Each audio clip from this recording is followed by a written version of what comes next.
Hello, everyone. Dr. Eames here.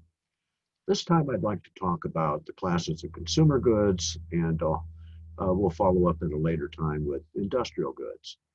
The first category of consumer goods and services, because we want to make sure we always include the services, is convenience.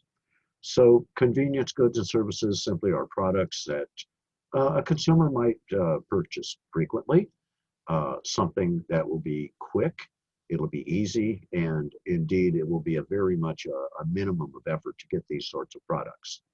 And so certainly these are the products of day-to-day life. Examples would be candy and snacks, getting gas for your car, buying milk or other food, going to the grocery store, convenience goods and services. We also have a couple of other categories here to talk about. The first being shopping goods and services. Um, these are different than convenience goods and services because you spend a little bit of time comparing. You compare different sellers, different product offerings. You think about the value and the quantity, and if there's a guarantee, if it needs one, and so forth, the style of it, and so forth, and certainly the price.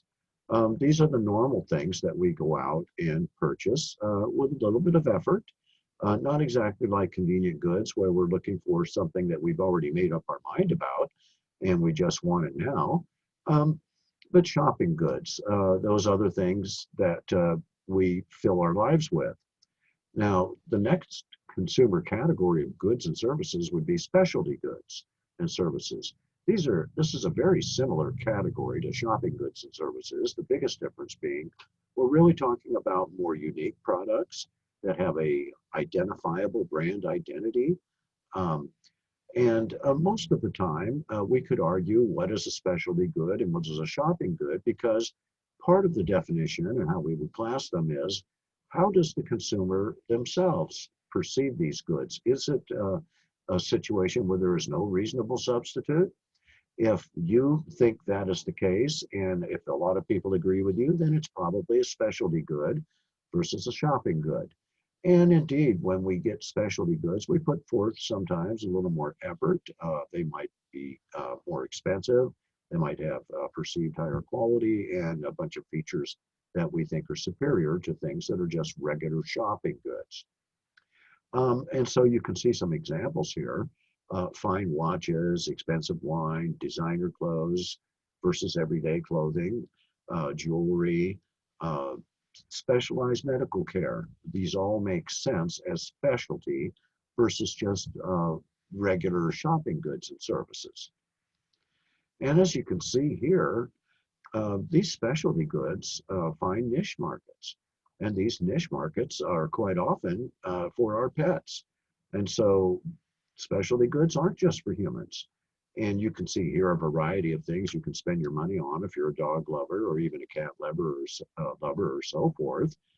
Today, BarkBox is quite popular. They run current commercials on television regularly now.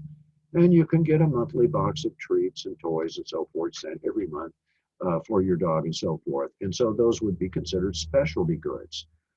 Anything that has that identifiable brand name with those unique product characteristics is what we're talking about here. And then the other final class of consumer goods and services are the unsought goods and services. And these are the things that consumers probably will have to buy at some point in their lives, but they might not be aware of them at the time. They haven't thought about it. They're generally for things that come up that you haven't planned for, that you might know are out there, but you haven't really put much effort into solving that future problem. And so there are things that you don't think that you need right now that you can easily put off for whatever reason. And so car towing, for instance, that's an unsought good and service. When the unexpected comes up and you have to be towed in your vehicle, you look for a car towing service. And that certainly is perfect example of unsought good or service. In this case, it's a service.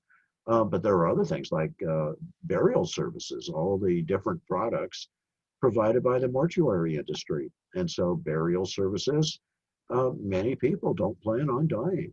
Imagine that. And so they haven't taken care of arrangements ahead of time quite often. Some people do, but not everybody. And then there's always unexpected death and things like that come up. So burial services, again, something that you hadn't really planned on, you hadn't, expected it to happen. And then insurance is probably the greatest example of a service of an unsought good. It's a good in the sense that it will provide a physical, tangible amount of money at some point if you actually use it. But it's an unsought good and services. Uh, People don't always want to buy it. They tend to avoid it if they can, but in many senses, it's part of modern culture, the way we live, and insurance is very much a part of an unsought service that we find that we may need more often than we think. Here are some examples to sort of wrap up this discussion and give us an idea of what we're really talking about. The beauty rest mattress. I think the real question here would be, is it a shopping good or is it a specialty good? Well, we remember that the definition for shopping good is something that we analyze and compare, look at value in different sellers. But on the other hand, a specialty good is that same sort of scenario, but with a unique brand name that might pique our awareness and so forth. And in this case, Beauty Rest is a very well known brand. So I would say if you're out shopping for mattresses, those are the shopping goods, a generic mattress of any kind. But a Beauty Rest would be a specialty good within that industry. And so I think that is one way to really come to grips with these differences is shopping goods or general things that we go out and compare prices and put a little bit of effort into. But those specialty goods are those that are either unattainable or they're special in some way, and we view them that way. And a good way to do that is to look within the industry. So here's our next example, the Honda Accord, which I would say is a shopping good. Simply because I can compare that to one of the entries down here, the Rolls Royce. That has to be a specialty good. And so you can see that within an industry, we're going to have the parameters set by the goods themselves and the quality. Of course, a McDonald's Big Mac, that's a convenience good. We get those if you want one. When and where we can, we expect it quick and easy, and we don't really want to think about it. On the other hand, even though this is a distinctive brand name, we would have to say it's convenience good because it is fast food. And by definition, part of what we classify convenience goods as ease of getting them and timeliness and all those sorts of factors. Whereas we look at Oreo cookies, is that a shopping good or is it a specialty good? I think people could argue about that both ways. But generally, you would say, is it a sandwich cookie or is it an Oreo cookie? And if you put it in from that consumer perspective, it's certainly a specialty good versus just a generic manufacturer's brand label of a sandwich cookie.